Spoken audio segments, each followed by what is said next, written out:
रोहन एक भूतिया घर के अंदर कैद हो जाता है। घर से बाहर निकलने के लिए उसके सामने 3 दरवाजे होते हैं। पहला दरवाजा होता है लावा वाला दरवाजा। वो इतना ज्यादा गर्म होता है कि अगर रोहन उसे हाथ में लगाने की कोशिश करेगा तो रोहन का हाथ जल जाएगा। दूसरा वाला दरवाजा होता है इलेक्ट्रिक वाला। अगर रोहन उसे हाथ लगाने की कोशिश करेगा तो 1000 वोल्ट का करंट रोहन को एकदम से मार देगा। तीसरा वाला डोर होता है एसिड का डोर। अगर रोहन उसे हाथ लगाएगा तो उसको हाथ लगाते ही रोहन मर जाएगा।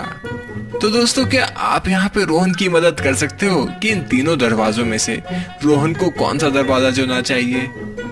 दोस्तों, ये क्वेश्चन एकदम ही लॉजिकल है। तो जैसे ही आपको इसका आंसर समझ में आ जाए, आप अपना आंसर जल्दी से मेरे को कमेंट करके बताइए। आपका टाइम शुरू होता है अब।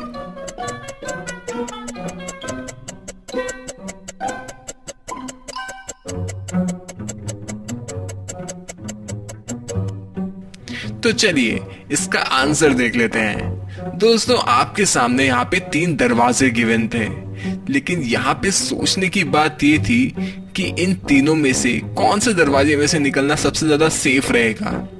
खैर, सेफ तो कोई भी नहीं है, लेकिन अगर आप यहाँ पे तीनों जो इक्विपमेंट्स पड़े हुए हैं इनकी तरफ देखो तो इनकी मदद से आप इस कमरे से बाहर निकल सकते हो। अगर आप वहां पे पड़े हुए बैट की तरफ ध्यान से देखो तो आप समझ जाओगे कि जो बैट होता है वो एक्चुअल में वुड से बना होता है, और वुड जो होती है वो बैड कंडक्टर ऑफ इलेक्ट्रिसिटी होती है। और अगर रोहन वहां से उस बैट को उठा ले और उसकी मदद से ये इलेक्ट्रिक वाला दरवाजा खोलने की कोशिश करे तो आराम से वहां से निकल सकता है। दोस्तों, क्या आपने भी यही आंसर सोचा था? दोस्तों, अगर आपने इन तीनों चीजों में से किसी और चीज का इस्तेमाल करके इस कमरे से बाहर निकलने का आंसर ढूंढ लिया है तो मेरे को कमेंट में जरूर बताना।